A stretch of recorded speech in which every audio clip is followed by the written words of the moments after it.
So yan mga kapatid, nandito na sa atin yung ADB 175.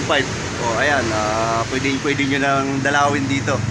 Kung ano yung itsura nung pinos natin, ayun din ang itsura ngayon na nandito, di ba? Eh papasilip ko sa inyo to lahat yung kabuuan. Pero hindi pa natin hindi natin mapapandar, natin makikita yung kanyang mga ilaw sa panel o kaya sa headlight. Kasi hindi pa activated to. Okay? Ikutan natin.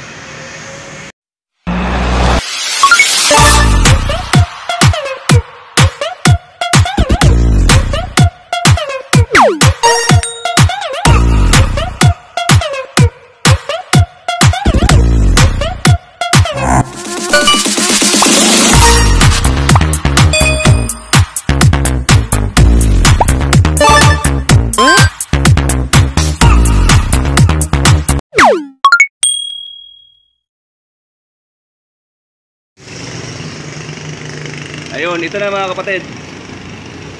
Size 14 dito sa harap. Sa likod nito is size 13. Yan, shoutout kay James Batang Quiapo. Shoutout din kay boss na alas 11 pa rito yung motor niya. Maganda. Maganda raw. Ayan, ayun, 175. Ang ganda na rin ng ano nyo. Preno, parang sa ano, no? Hindi, iba na rin ang design niya rito. Iba na rin ang design. Malalaman. Ayan, ulitin natin. Ito na mga kapatid, hindi na ano yung video natin kanina naputol. So ito yung 175 na Easy Ride. Ayan, ADB, style ADB natin. Ang size niya ng gulong is 130/70/13 sa likod. Tapos ang kanyang shock is, ang tingin ko sa haba nito is nasa 365 mm. Yan, 365 mm. Ang panloob lang, hindi pa natin sure ano ang kasukat niyang belt. Napaka-slim lang din ng ating taillight mga kapatid. Tapos ready na siya sa top box. Dito, bracket. Malalim din ang compartment.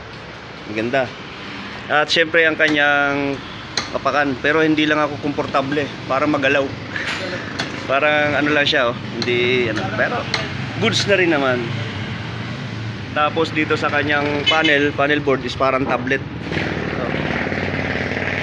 Kita niya parang tablet lang siya. Tapos itong kanyang brake master, ganda mga kapatid.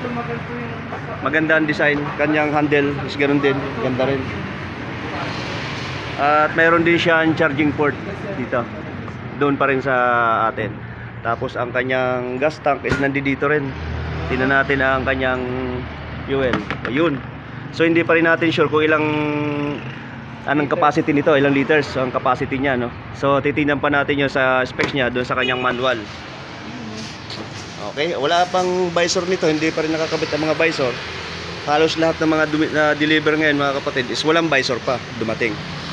So ito ay atin pang ikakabit once na tayo ay mag-activate, ay may magre-release na tayo. Halimbawa, pansinin niyo tong projector light niya, ang ganda, bali 4. So tingin ko ito yung low, yung high doon sa kabilang side. Okay, ang daming pwedeng paglagyan dito ng mga ilaw. Kagaya dito sa harapan na to is pwede nyong tanggalin to. Ayan, mahaba. Aray ko, hindi na matanggal yung, pumasok pa yung kuko ko sa loob, daliri.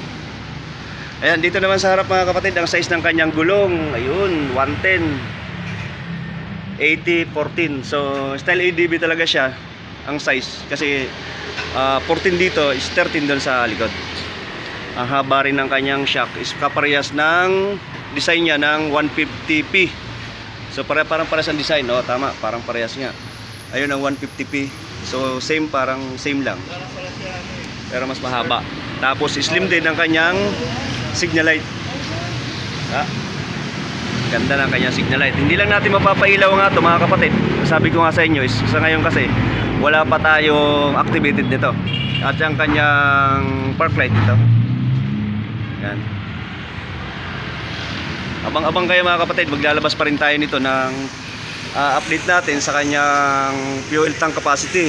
Kung ilan ang laman. Siguro tingin ko nasa 10 to o 12, ganun.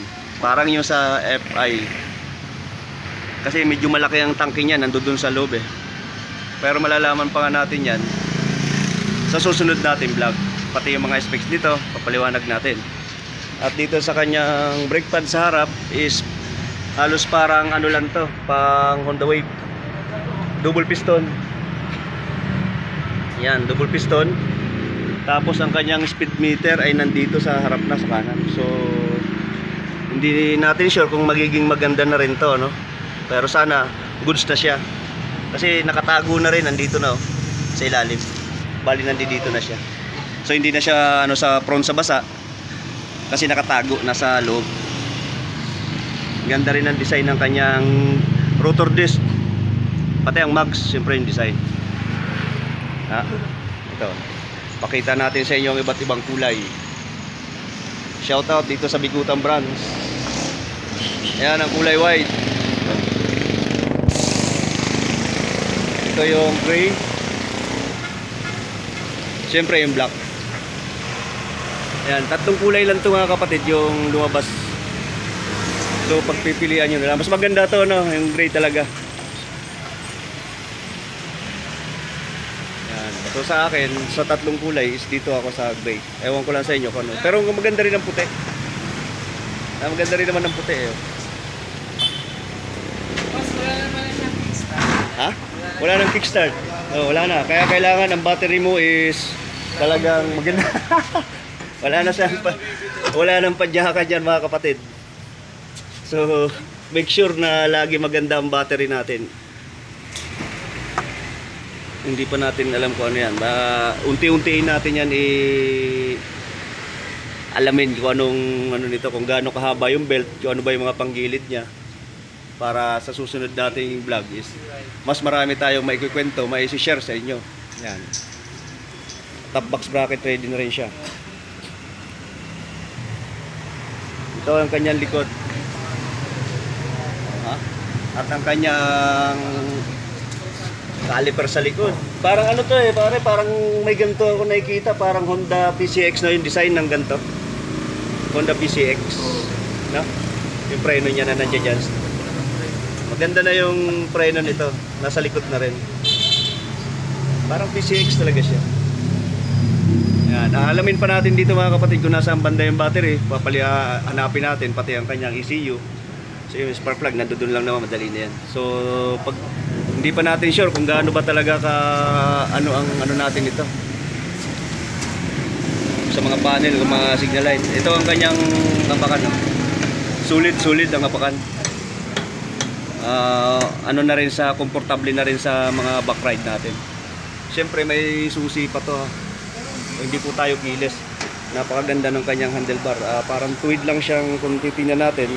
Tapos baba. Mas maganda kung tayo rin ay magdadagdag nito. Sulit din, diba? Lagyan natin ang adapter. Okay, 175. Yan ay marami-rami dito sa atin. Ganda nito kung mapapa-ano natin, no? Kung tayo makakapag-testing. Diba? Matesting natin sana. Pero pasasan ba't masusubukan din natin yan kung gaano kaganda yung kanyang dashboard. Kung ano bang mga ipapalog, kung ito ba ay touchscreen. Kasi yan nakalagay set eh. Paano ba natin na ano yun yan, diba? Kung touchscreen yan, maglalaro ka dyan, di ba? Touchscreen. Pagka touchscreen, ganoon kaganda. Kasi walang pinto yun, set lang nakalagay.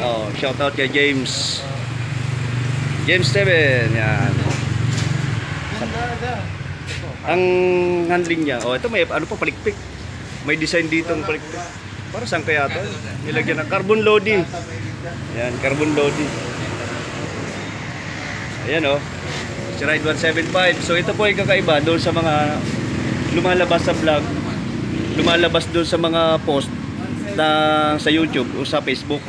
So yung sa atin po, yun po ang sakto at saka yung ngayon na actual dito sa ating vlog, no? So ayan po yan.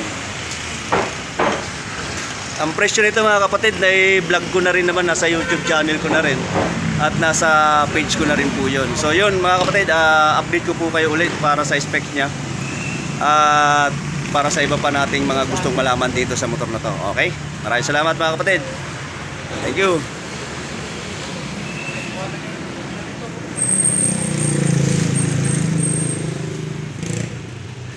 Is right.